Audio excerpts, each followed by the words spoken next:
Welcome to my channel. तो आज आप लोग देखेंगे कि ये इलेक्ट्रोकेमिस्ट्री का 3 डायग्राम बने हुए हैं जो मतलब प्रीवियस ईयर में भी नीट में पूछा जा चुका है। तो ठीक है, एक बार हम इस डायग्राम को देख लेते हैं क्या है ये डायग्राम। देखिए पहले केस में क्या है, जिंक Zn CuSO4 इधर। तो एनोड की तरफ कौन है, Zn, और कैथोड कौन है, Cu। ठीक है, तो पहले जो फ्लो हो रहा है मतलब Zn का जो इलेक्ट्रॉन है, इलेक्ट्रॉन इधर फ्लो हो रहा है। ठीक है, इलेक्ट्रॉन इधर फ्लो हो रहा है।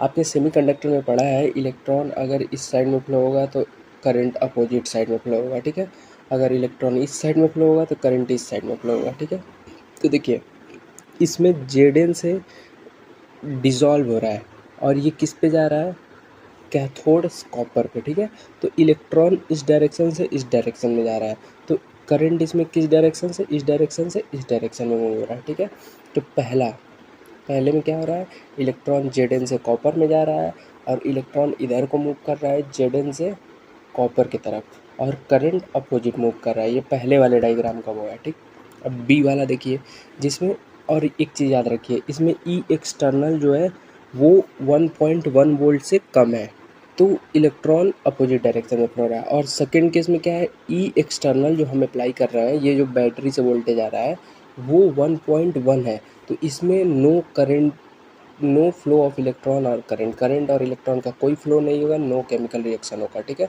इसमें केमिकल रिएक्शन होकर हो रहा है जिसमें electron flow from zinc rod to copper rod, hence the current flow from copper to zinc.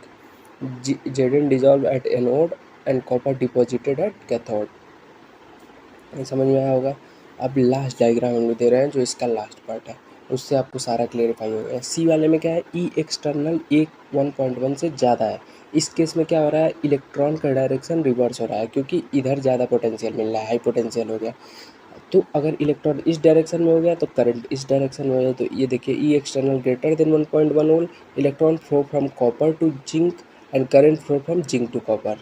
ठीक है, zinc is deposited at zinc electrode, zinc जो है वो जिंक इलेक्ट्रोड पर डिपॉजिटेड है, और copper dissolving copper electrode.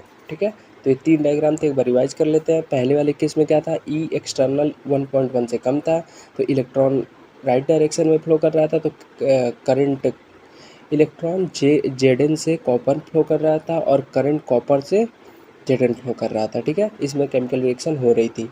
B वाले diagram को देखिए, इसमें ई एक्सटर्नल 1.1 वोल्ट है, इसमें कोई करंट नहीं फ्लो हो रहा है, इसमें कोई केमिकल रिएक्शन नहीं हो रही है क्योंकि ई एक्सटर्नल 1.8 मतलब बराबर है।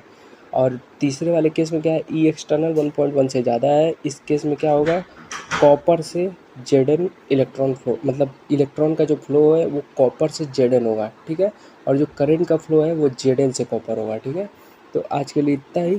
Thank you gas.